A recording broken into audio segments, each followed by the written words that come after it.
Oh man. OBS and the game just crashed.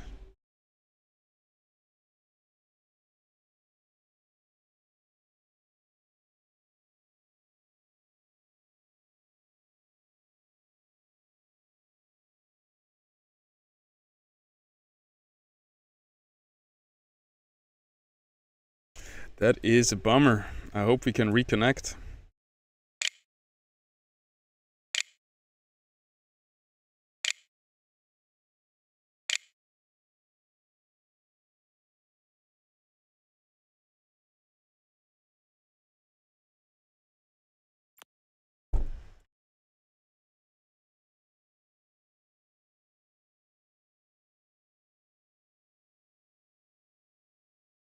Oh, yikes. The stream and the game crashed, man, on wave 32. And it looked like we beat wave 32 easily. So either the game is now waiting for us in front of wave 33, or we lost a checkpoint, or we can't reconnect. And there's no time for another run, so this is really bad luck.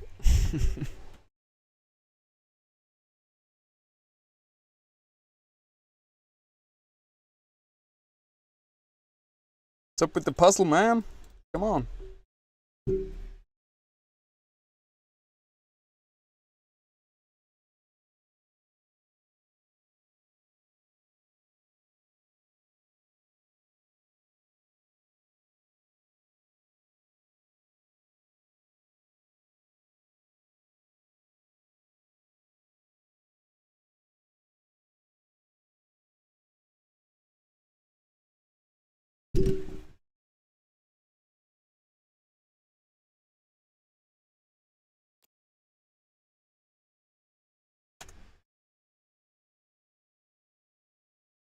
Yeah, 32. We were just about to get the new rank 1.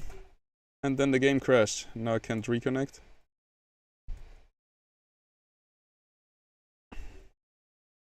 But maybe we can reconnect.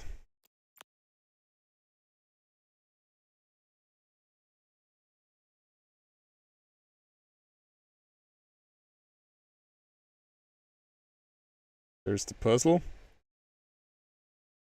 Beat it like a champ. Come on, give me the reconnect button.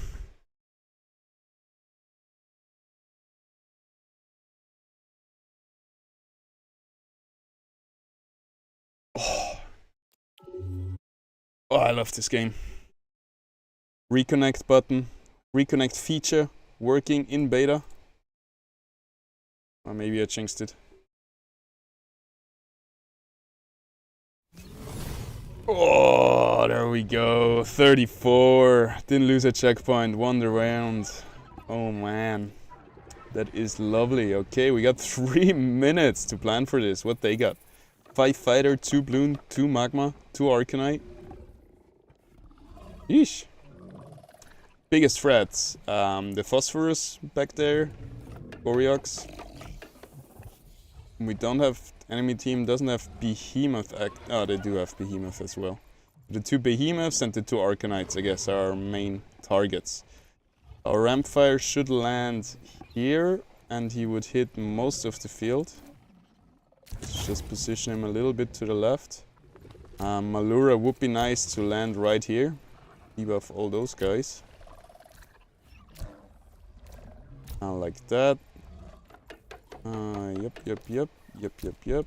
Where's the rogues coming in? 1, 2, 3. Over here. Don't like the Scoriox attacking this side. But I don't want to put him on the ramp fight side either.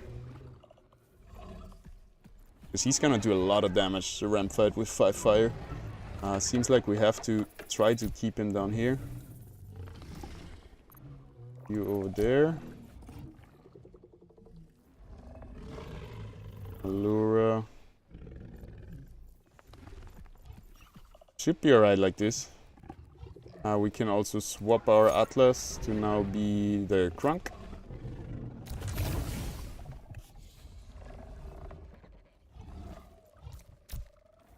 Crunk might work a little bit better versus more units over here. point.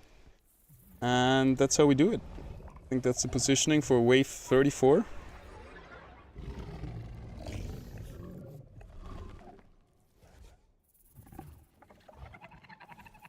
Our Phosphorus could get a little bit too much damage. But we'll find out. Looks pretty solid.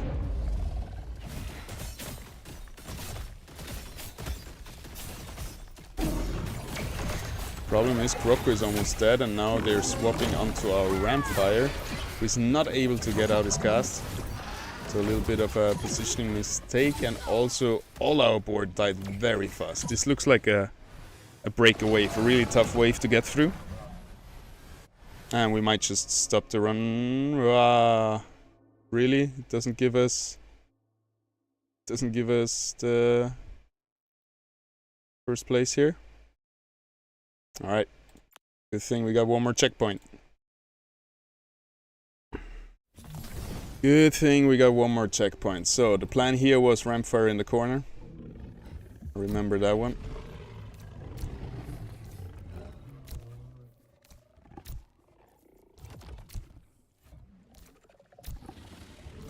Also downgrade the armor to get the last augment.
Here comes the Rampfire.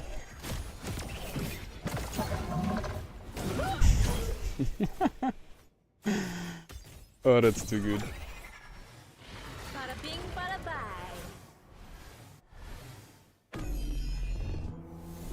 Alright, what do we do here? Upgrade the armor.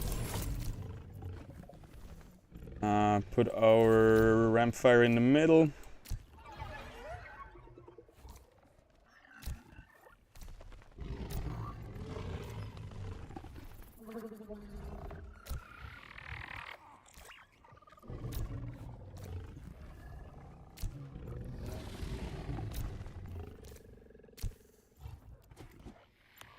Kind of like that.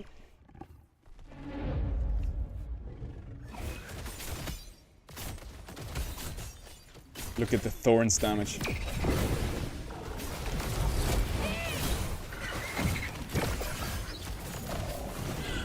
Big Omega coming in. Flash. 34,000 damage. Thank you, Rampfire. You can sit down. You did great. Yeah, I think Rampfire melted my computer. The laptop is not getting too hot right now, which is nice. Shall not be defeated. But it's kind of hot. It's hard to touch. Alrighty, back to 33, which was kind of easy, right?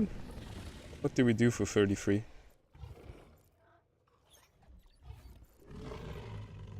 Enemy Rampfire is weaker than us. Do we just do nothing in there? It's just the same positioning, win the round, and we didn't see it because we were disconnected.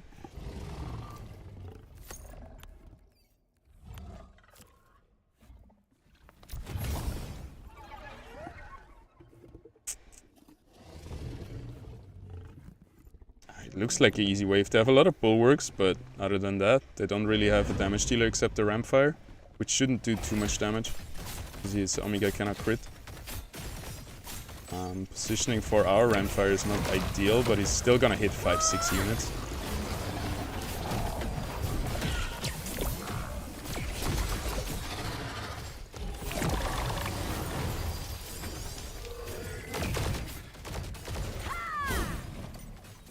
Yeah, we need one more Rampfire cast to seal the deal. It's gonna be tough because our Groko might die over here. Might be able to cast one more time. Yes! That really made all the difference. And now we need a big Rampfire cast. His Omega power has been stacking up, so all of this is dead. No, the Bulwarks hold their own really good, but they just lack damage, right? They don't have damage at all. The best damage dealer does 4,000, our best is 20,000. Yeah, easy wave. And now it's all about killing the most units possible to secure rank 1. And kick Dr. Spoon off the first place, even though we copied his build.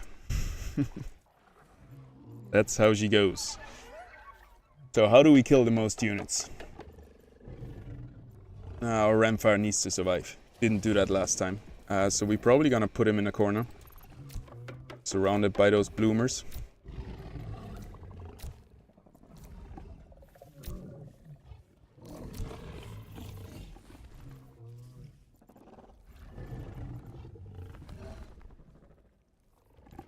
But he doesn't have space to land, so he's probably gonna land here.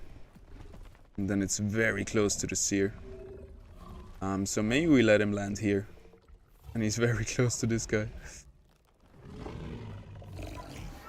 Oh, how do we do that?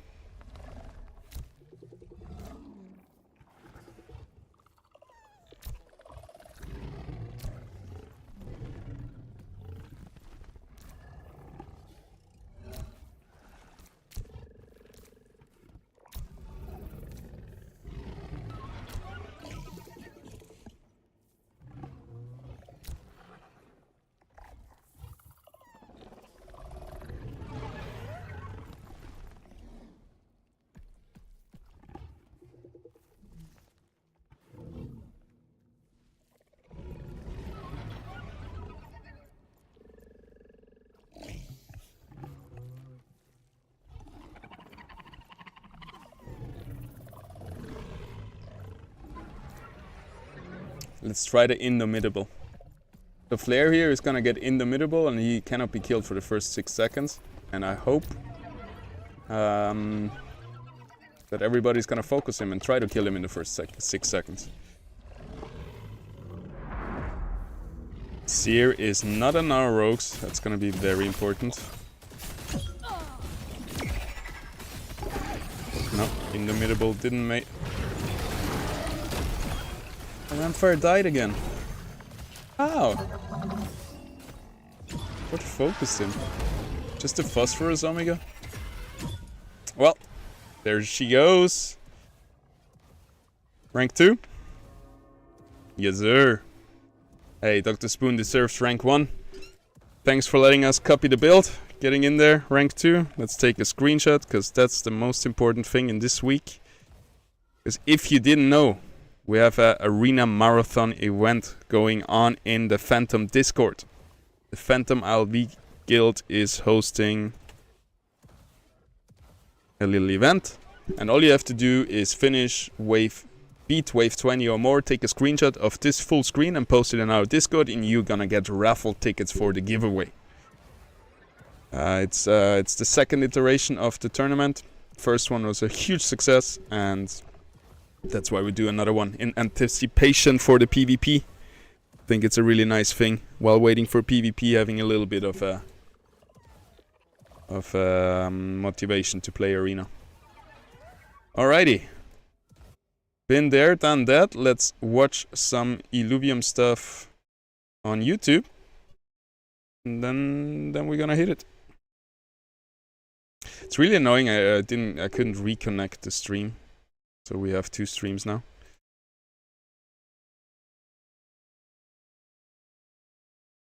And what I want to watch today is Nijif.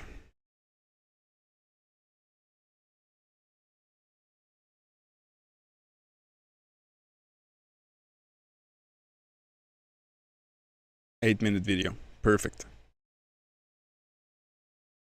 Let's have a look what he says about PvP.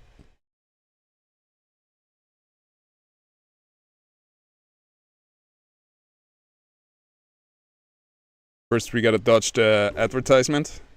Portuguese advertisement coming in here. So I recently got on a call Nice. with TSG, and he went through PvP with me. I saw exactly what it looks like. I saw him actually play a real-time match. Now, I was told I couldn't screen record or take any screenshots, but for the most part, the information that he told me, I can tell you. So I'm trying out some new things with this video. Ignore this little symbol down here. I have 5 topics that we're going to talk about at the bottom here. If I like this whole setup and it works, I'll just pay the money to get rid of all this and make it look cleaner. But I'm going to tell you everything I learned and took away from this call that I had with TSG.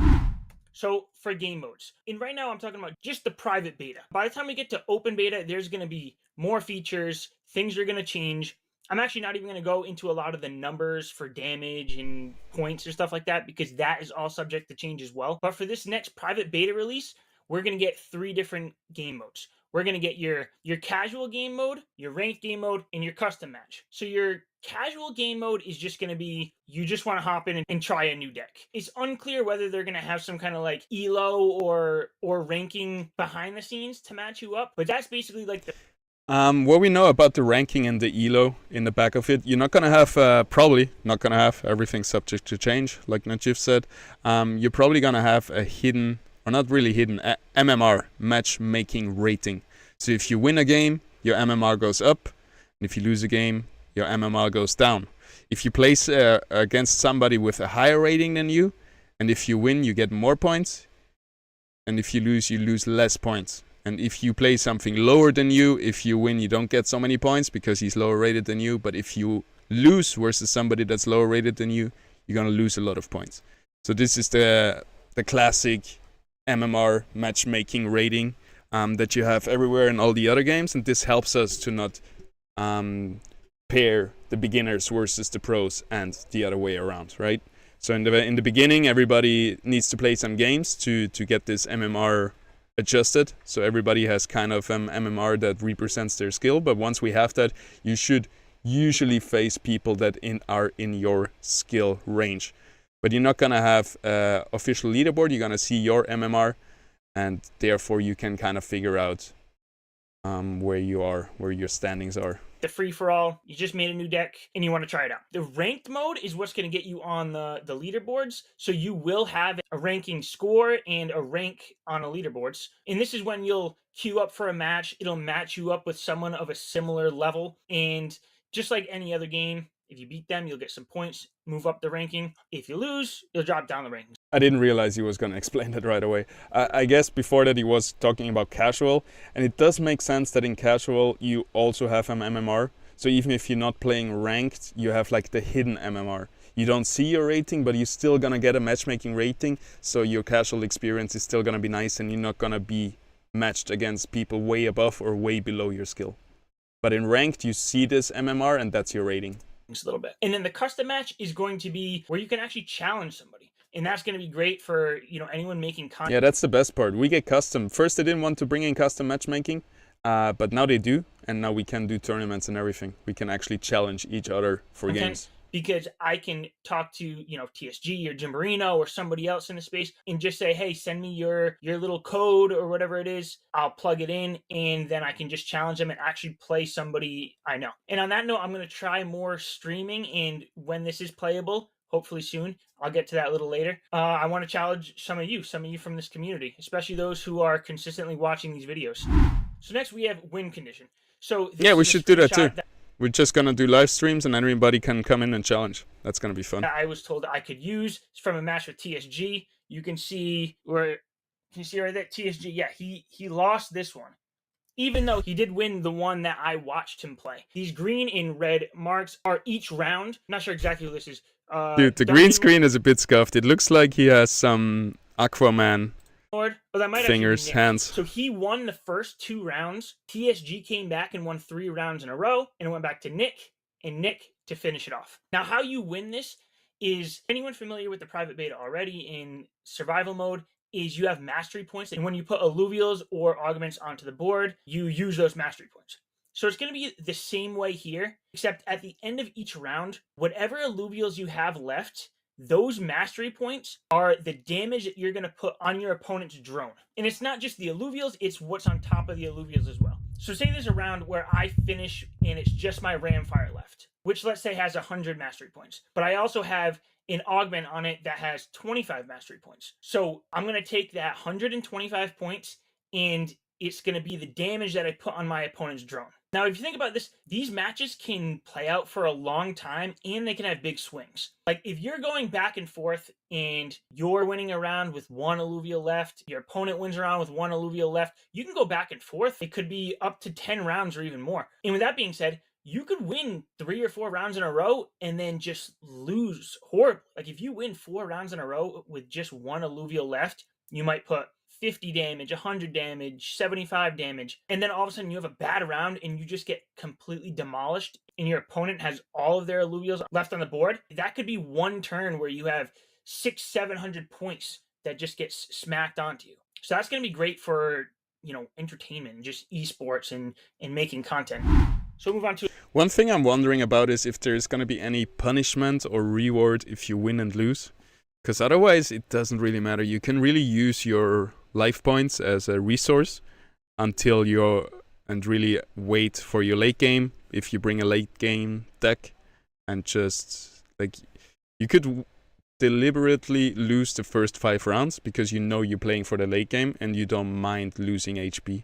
So maybe it would be good to bring in some mechanic that rewards winning and losing. Similar in TFT where you have win and lose streaks. Legendary items. So obviously this isn't a real screenshot. I just kind of made this up.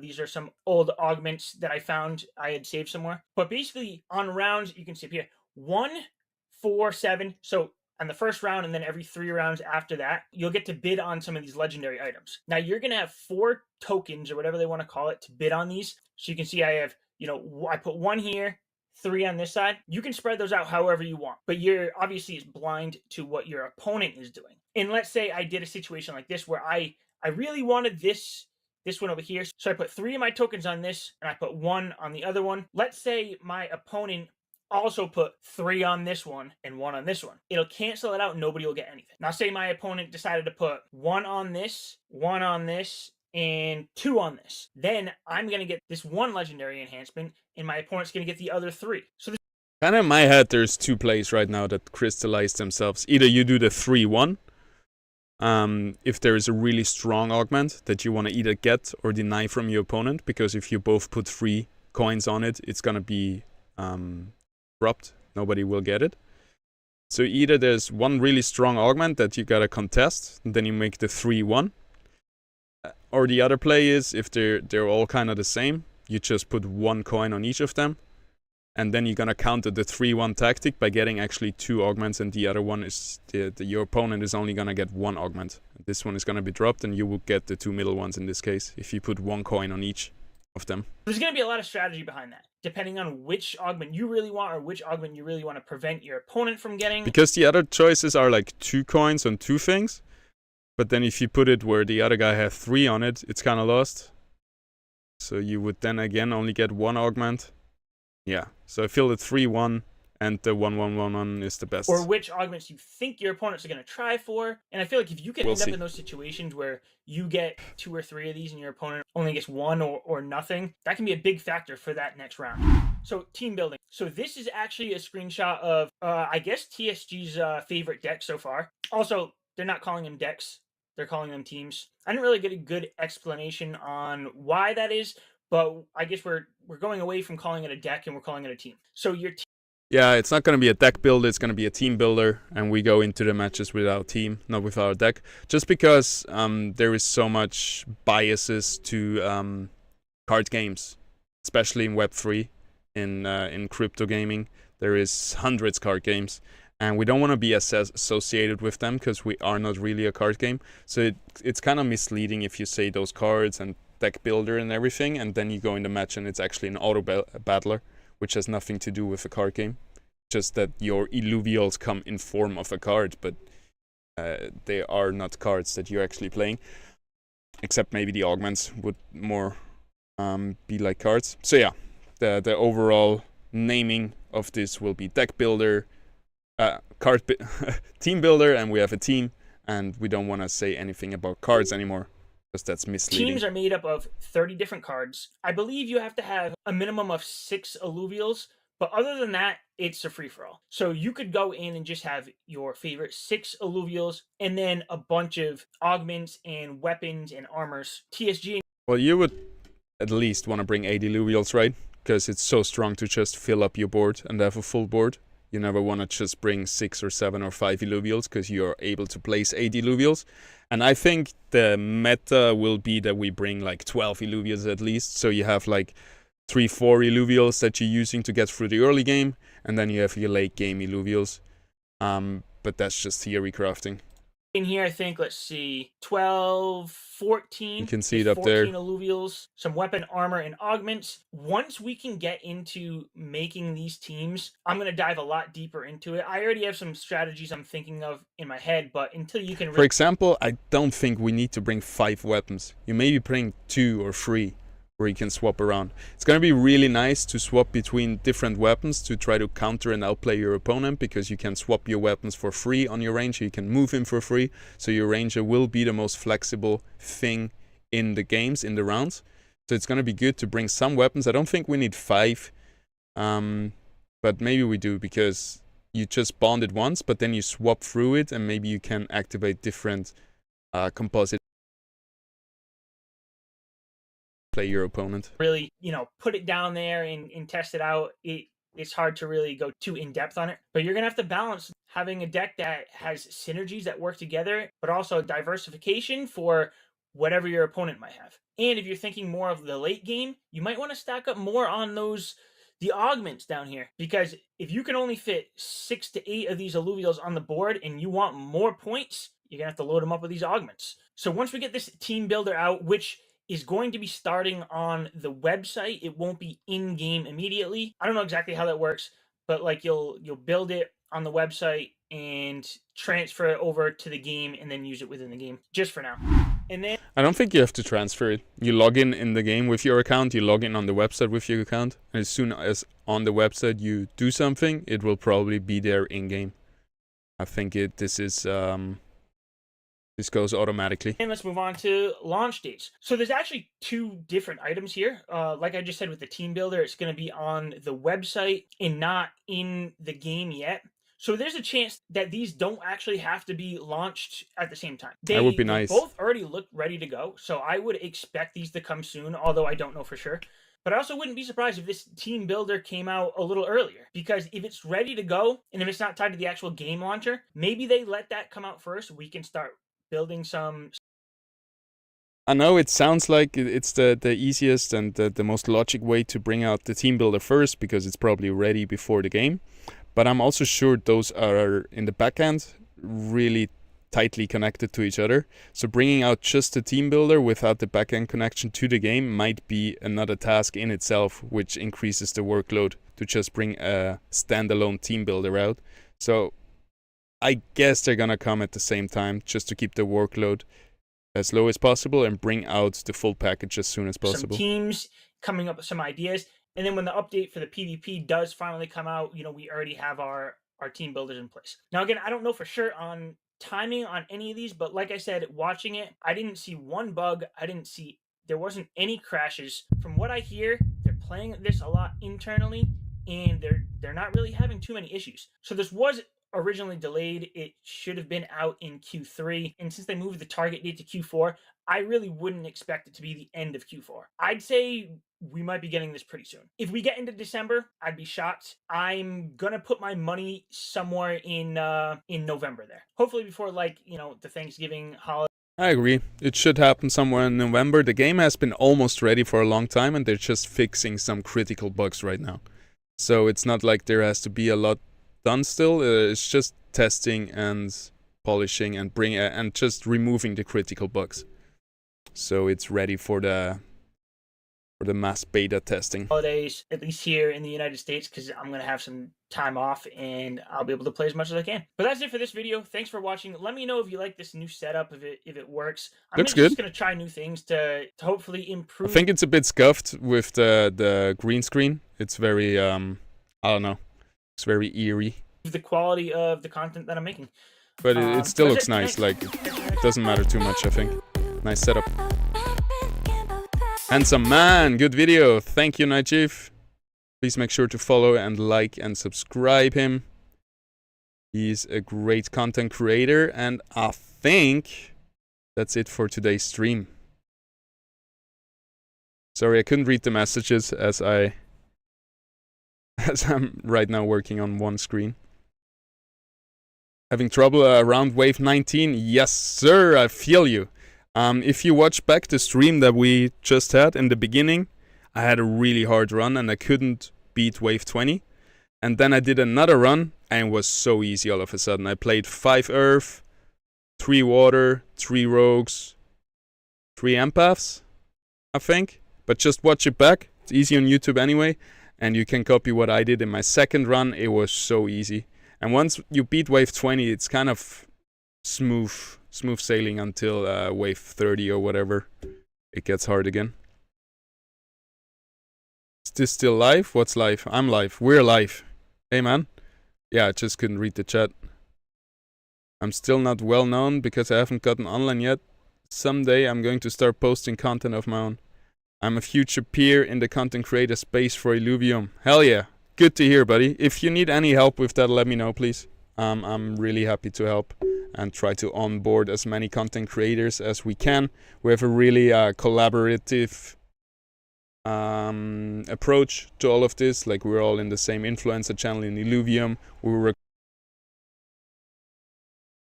together and do content with each other and everything. So it's really not kind of competitive between us content creators. We try to thrive together. So yeah, anybody, if you want to get in that, or anybody else, reach out, let me know, or anybody else who is in the content creator scene. We're always happy to help out and onboard new talent. Maybe I'll get an interview from you someday. Like, I'll interview you or you interview me. I'm down for whatever. I've been doing a lot of, not a lot, but some interviews before, and it was really fun, and I want to get back to it. I did Vetamore, Kieran, and we kind of stopped. I also did, I dropped his name. He was like a junior for Illuvium, but then I think he stopped working for them. It's not Nick. Is it Max? I think it was Max. I'm sorry, I'm dropping names. But yeah, I think that's it for the stream. We had a really nice arena run. We watched this video of Najif that I can re-upload and steal his content. Minimum 5 Illuvials, and you bid for the legendary augments in round 1 and 4. Alright. Nice clear up. Yeah, thank you so much for watching. I try to stream probably the day after tomorrow again. And I wish you all a wonderful day. See you in the arena.